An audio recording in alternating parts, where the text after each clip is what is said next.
वो दारू पे दारू पीता चला जाएगा, व्यभिचार पे व्यभिचार करता जाएगा, सब कुछ खराब करता जाएगा। उसको मालूम ही नहीं कि इसको कैसे रोकें। उसको रोकना चाहिए कैसे? बुद्धि से। अभी तो यहाँ पे बुद्धि ही खत्म हो गई है, किसी को बुद्धि चलती नहीं है। और बुद्धि खत्म ये सब पापाचार करने से ज़्यादा होती है। और अभी तो बुद्धि खत्म करने का बहुत ही आसान तरीका है, और वो है मोबाइल। जितना व्यक्ति मोबाइल में घुसेगा उसका उतना ही बुद्धि क्षीण हो जाएगा, उसको पढ़ने में रुचि नहीं रहेगी, वो शास्त्र समझ में ही नहीं आएगा उसको। पुस्तक वितरण के लिए जाते हैं तो ये भगवद गीता ले लो भाई, वो मोबाइल में हम सब कुछ देख लेते हैं, मोबाइल में हम पढ़ लेते हैं भगवद गीता, कोई पढ़ता नहीं है। और भगवद गीता मोबाइल में पढ़ने जाओगे तो और कुछ भी बहुत बाजू बाजू में छोटा छोटा दिखेगा, और हमारा मन फिर से चंचल होकर जाएगा।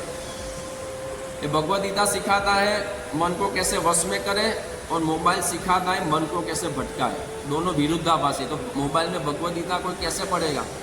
उसका तो मन बार बार चंचल ही हो जाएगा। तो इसलिए मन के ऊपर है बुद्धि, और बुद्धि के ऊपर है आत्मा। जैसे यहाँ पर दृष्टांत है, एक पूरा रथ है, तो उसका कंपैरिजन शरीर के साथ है। उसके अंदर जो सवारी है वो आत्मा है। वो रथ के अंदर जो घोड़े हैं वो क्या है? इंद्रिया। लगाम है वो मन है, और उसके ऊपर जो चलाने वाला है वो बुद्धि है। तो यहाँ पर तो सब कुछ डिस्टर्ब चल रहा है, इसलिए कलयुग के लोगों की हालत इतनी खराब है। उसको पता ही नहीं है कि बुद्धि को कैसे जोरदार बनाए, और वो बुद्धि इतनी जोरदार बनेगी कि मन बोलेगा ये करो, वो मानेगा ही नहीं। क्यों? हरे कृष्ण वाले तंबाकू नहीं खाते, व्यभिचार नहीं करते, चाय भी नहीं पीते, उसका बुद्धि स्ट्रांग हो गया। ये पढ़ पढ़ कर, ये सुन करके भाई ऐसे जीवन बर्बाद हो जाता है। ख्याल तो आता है, हमारे भी मन में भी ख्याल तो आता है भाई, रास्ते में निकलते हैं। कभी एक दोस्त बता रहा था उसकी शादी में पूरा मंडप दारू से भरा हुआ था। तो कई बार हम भी किसी के शादी में जाते हैं तो वहाँ पे पार्टी शार्टी होती है, लेकिन हम बुद्धि से जानते हैं कि नहीं ये गलत है, ये पिएंगे तो बर्बाद हो जाएंगे। तो हम उस हिसाब से मन को वश में करना जानते हैं। और भगवान कहते हैं ये बहुत कठिन है। अर्जुन ने जब कहा कि मन को वश में कैसे करें, तो भगवान क्या कठिन है, लेकिन उसको क्या करना पड़ेगा? अभ्यास वैराग्य। अभ्यास वैराग्य मतलब क्या? अभ्यास वैराग्य मतलब, अभ्यास मतलब ये करो, वैराग्य मतलब ये मत करो। जैसे एक भौतिक डिग्री भी है, किसी को बहुत बड़ी डिग्री लेनी है। जैसे हमारे एक रिलेटिव्स की लड़की सीए हो गई, तो वो जब सीए में थी तो पूरा दिन बस उसका पूरा कंसंट्रेशन सीए में, उसने सब मोबाइल सब यूज़ करना बंद कर दिया, टीवी बंद कर। उसमें ये मत करो, ये करो, पढ़ाई करो, टीवी मोबाइल खराब आदतों से दूर हो। तो वो सीए बन गई, पहली ट्रायल में सीए बन गई। तो एक डिग्री के लिए ये सब करना पड़ता है। एक लड़का जब 10वीं कक्षा में 12वीं कक्षा में आता है, पप्पा बोलते हैं बेटा अभी मोबाइल नहीं, टीवी नहीं, अभी तेरी बोर्ड की एग्ज़ाम है। क्यों?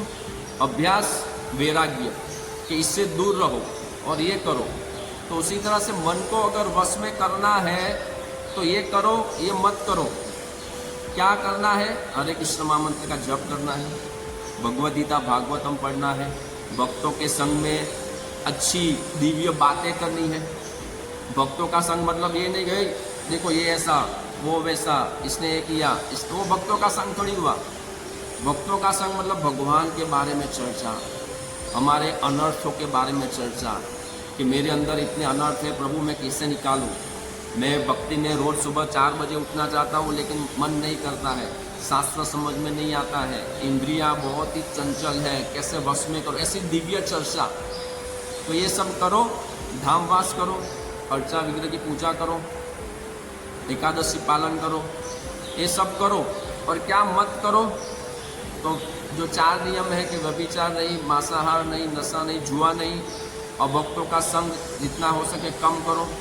ये सब नहीं करना, ये सब करना है, उससे हमारा मन वश में आए। लेकिन ये आजकल कौन करता है? मोबाइल में खराब मत देखो, तो वो सब देखते हैं, फिर मन कैसे वश में आएगा? मन को वश में करने के लिए ये सब प्रैक्टिकली करना पड़ेगा। वो ड्राइविंग स्कूल में जाता है तो वो बाजू में वो उसका गुरु बैठा होता है जो गाड़ी चलाना सिखाता है, उसको बोलता है कि भाई ब्रेक दबाओ, ये गियर पहले में से दूसरे में डालो, क्लच दबाओ, एक्सीलेटर छोड़ो, वो सब करो तो तुम गाड़ी सीखोगे, अदरवाइज तुम गाड़ी नहीं सीख पाओगे। उसी तरह से अगर हमें हमारे जीवन को उच्च बनाना है, भगवान को प्राप्त करना है, जन्म मृत्यु में से निकल अच्छे आदमी बनना है, तो भाई ये करो, ये मत करो। इसलिए ये नियम है। कोई बोलते कि हरे कृष्ण में तो कितने नियम है, लेकिन ये नियम भी हमें ऊपर चढ़ाते हैं। कोई नियम नहीं होगा, जो चाहे सो करो, तो आदमी आदमी ही नहीं रहेगा, वो जानवर बन जाएगा। जानवर को कोई नियम लागू नहीं होता है, कोई नियम लागू नहीं होता है उसको। जो करना है करो। तो हमारे और जानवर में क्या फ़र्क रह गया अगर हम नियम पालन नहीं करते हैं तो हम जानवर ही बन जाए। और आज कलयुग के ज़्यादा तो लोग जानवर बनने की दिशा में ही जा रहे हैं। उसको पता ही नहीं कि मनुष्य है, मनुष्य में संयम होना चाहिए। ये संयम नहीं है तो वो जानवर ही है, दो पैर वाला जानवर है। तो इसलिए हमें नियमों का पालन करना है, हरे कृष्ण महामंत्र का जप करना है, और इस तरह से हमें खुद अपने आप को बचाना है, दूसरों को भी बचाना है, दूसरों को समझाना कि भाई ऐसे मन को वश में करो, इससे इसमें आनंद है, इसमें मज़ा है, सुख है, सच्चा सुख है। ऐसा नहीं कि बोरिंग है, कष्टप्रद है। इसमें जीवन का सच्चा सुख मिलता है जो औरों को नहीं मिलता है।